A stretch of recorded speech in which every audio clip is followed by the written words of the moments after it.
नमस्कार। पुष्पांजलि टुडे के खास मुलाकात कुछ सवालों के साथ में आपका स्वागत है। मैं कृतिका राठौर आज आपको रूबरू कराने जा रही हूँ एक ऐसी महिला जो समाज सेविका भी हैं, संघर्षशील भी हैं और इंटर कांग्रेस प्रदेश अध्यक्ष भी हैं।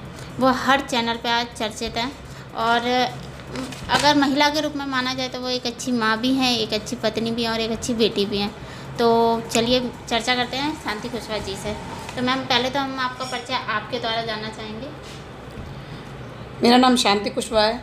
मैं इंटर कांग्रेस की प्रदेश अध्यक्ष हूँ, महिला विंग से, मध्य प्रदेश से।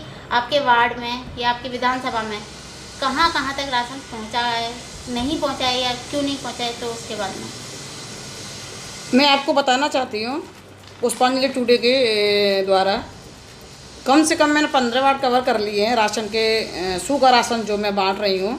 और करीब हमने 25 मार्च से लेके और अभी 1 मई तक हम पूरा डिस्ट्रीब्यूट कर चुके हैं। और ज़्यादातर जिस भी वार्ड से हमारे पास लिस्ट आती है कि अब मैडम यहाँ पर समस्या है, यहाँ पे हमारे 20 लोग हैं, भारतीय जनता पार्टी के लोगों के द्वारा मदद नहीं पहुँचाई गई है, कंट्रोल पर राशन आया है प्रशासन द्वारा, तो वहाँ पे भी मुँह देख के टीका हुआ है। कोई कहता है हमारा सफ़ेद कार्ड है मैडम, फिर भी सुनवाई नहीं है। कोई कहता है पर्ची लगवा के आओ कलेक्ट्रेट से, तो कलेक्ट्रेट पर मेन गेट से ही अंदर नहीं जाने देते। बहुत सारी ऐसी समस्या मैं देख रही हूँ कि अगर भारतीय जनता पार्टी की अगर सरकार है और फिर अगर वो राशन आता है उनके पास में कंट्रोल पे, फिर वो आम गरीब तक पहुँचता क्यों नहीं है? जबकि साफ स्पष्ट शब्दों में कहा गया था कि ये राशन हर गरीब मजदूर को बिना राशन कार्ड के भी मुहैया कराया जाए, तो फिर इसमें भारतीय जनता पार्टी ने भेदभाव क्यों किया? जी, और आपकी पार्टी की क्या तैयारी, क्या लगता है आपको चुनाव के बाद कांग्रेस वापसी करेगी? देखो, हर पार्टी अच्छी रणनीति तैयार करती है और आप ऐसे कैसे कह सकती हैं कि हम वापसी नहीं करेंगे। कोई भी जो कहते हैं ना कि योद्धा जब युद्ध मैदान में जाता है वो हमेशा एक भावना लेके दिल में जाता है, कुछ भी हो मुझे दुश्मन को पटकना है, चाहे मुझे इसके लिए कोई सी भी रणनीति क्यों ना रचनी पड़े, और हमें इस पर विजय हासिल करनी है। 24 सीटों पर विजय हासिल करेंगे और पुनः हम वापसी अपनी सरकार में करेंगे, जो कि कमलनाथ के नाम से वापसी होगी और जय जय कमलनाथ फिर वापस होगा। अभी तक आप लगभग कितने गरीब लोगों की मदद कर चुकी हैं मतलब, और अभी कब तक ये मुहिम जारी रहेगी?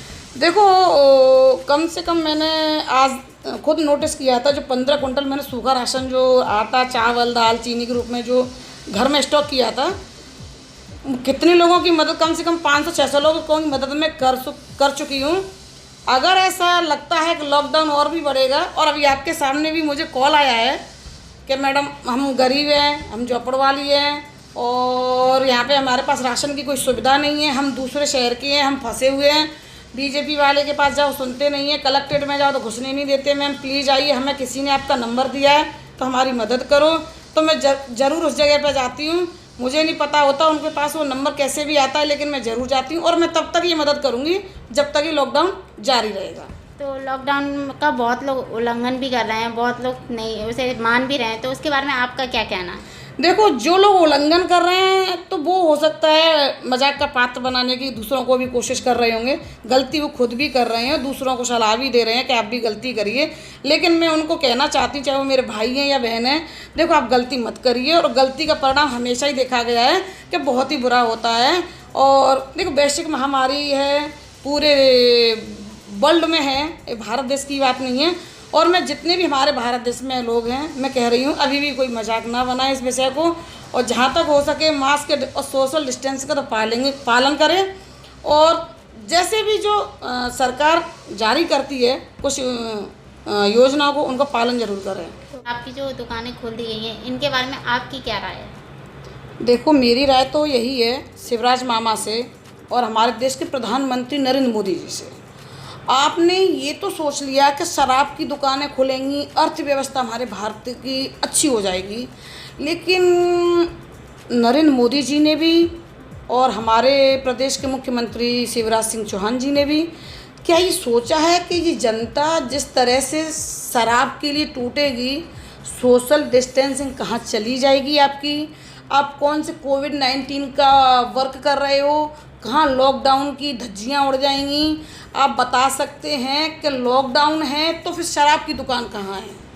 लॉकडाउन में तो जब आप कह रहे हो राशन पानी लिमिटेड समय से है, सुबह 9 से लेकर दिन के 2 बजे तक, और शराब के लिए आप बोल रहे हो क्योंकि इनको इसलिए खोल दी जाए क्योंकि हमारे भारत देश की अर्थव्यवस्था मजबूत हो जाएगी। आपने कभी भी देखा है, और कुछ केसेज आ भी रहे हैं पेपरों में, हम देख रहे हैं, पत्नी ने इसलिए जहर खा लिया क्योंकि पति ने टॉर्चर किया पैसे ना मिलने की वजह से, या पति ने ही सर फोड़ दिया कि तू निकाल के दे नहीं मैं तुझको मार दूंगा। क्या हमारा मकसद ये है कि घरेलू महिला हिंसा की पीड़ित हो जाए उस पति द्वारा जिसको 1 महीने के नाम पे लॉकडाउन के लिए रखा गया था कि आप बाहर मत निकलना? हमारे माननीय प्रधानमंत्री नरेंद्र मोदी जी का आदेश है, पहले ताली बजाओ, फिर थाली बजाओ, फिर मोमबत्ती ही जलाओ, और अब तुम गहने उतार के दे दो, नहीं तो हम तुम्हें फिर मारेंगे और हम तुम्हारी पिटाई करेंगे, क्योंकि भारत देश की अर्थव्यवस्था अच्छी करनी है। तो नरेंद्र मोदी जी, आपको पता होना चाहिए हमारे भारत देश की महिलाओं पे, जो मिडिल वर्ग हो चाहे वो लो वर्ग हो, उनके पास इतना पैसा नहीं होता है ले दे कि उनके पास अगर जो ज्वेलरी भी होती है तो वो कहती हैं कि मेरे पास और कुछ है ही नहीं, पैसा के नाम पे तो तुमने भी कुछ कमा के नहीं दिया, तुम्हारा ऑटो नहीं चलो, तुम्हारी टिक्की की ठेल नहीं चली, तुम्हारी सब्जी की ठेल नहीं चली, मैं पैसा कहाँ से दूँ? तो शराब की दुकान पर जाके जो शराबी लेने भी जा रहे हैं, किससे लेने जा रहे हैं शराब? क्या इसका सवाल का जवाब नरेंद्र मोदी जी बता सकते हैं कि ये पैसा उन लोगों के पास कहाँ से आया है?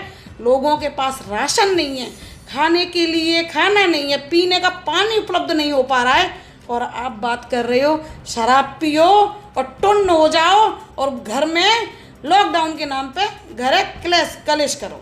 वाह भारतीय जनता पार्टी, धन्य है हमारे मुकद्दर, हमारे देश के प्रधानमंत्री जी की सोच को मैं सलाम करती हूँ, और हमारे प्रदेश के मुख्यमंत्री जी को भी सलाम करती हूँ कि उन्होंने उस आज्ञा का पालन किया। चाहते तो वो प्रदेश में रोक सकते थे, राज्य सरकार को अथॉरिटी होती है, लेकिन हमारे मुख्यमंत्री जी ने भी साथ दिया है।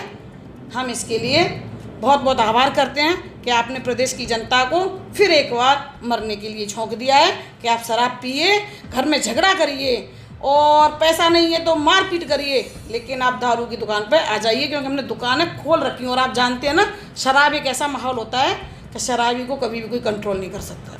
तो कोविड-19 में आप सबको क्या संदेश देना चाहिए अपनी तरफ से? कोविड-19 में देखो संदेश ये देना चाहूँगी कि आप घर में लॉकडाउन के थ्रू घर में हैं, अच्छी बात है, लेकिन आपके आसपास कोई भी गरीब परेशान व्यक्ति है, आप उसको अगर हमेशा यही कहते रहोगे कोविड-19 है और हम लॉकडाउन का पालन कर रहे हैं, तो वो गरीब भूखा रह जाएगा, उसकी मदद कैसे होगी? मैं उन लोगों को ज़रूर कहना चाहती हूँ आगे आएँ, उन लोगों की भी थोड़ा मदद करें। अगर हम उनकी मदद नहीं करेंगे तो हम कोरोना करते करते कहीं ना कहीं हम किसी गरीब असहाय की जान जरूर जा सकती है। तो ये थी हमारी शांति कुशवाहा जी, जिन्होंने बहुत अच्छा संदेश दिया है जनता को। तो मैं भी चाहती हूँ कि सोशल डिस्टेंसिंग का पालन करते हुए आप सभी लोग लॉकडाउन का पूरा पालन करें, घर में रहें, सुरक्षित रहें। धन्यवाद।